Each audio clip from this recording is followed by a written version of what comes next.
Hello everyone, today we are going to focus on creating an invoice. Starting from the job board, click on Invoices, then click on New Invoice. You will be directed to create a new invoice. From here you can search or add the client.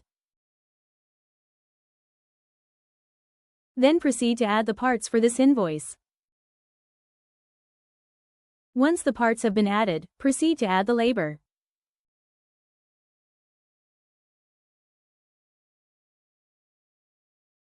Make sure all the necessary information have been added.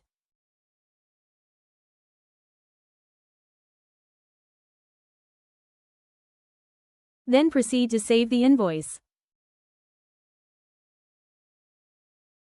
The newly invoice is created and it will show on the top. If you want to edit the invoice, you can click Edit. If your shop wants to email the invoice to the client, click Email Invoice. You can also see the PDF version of the invoice.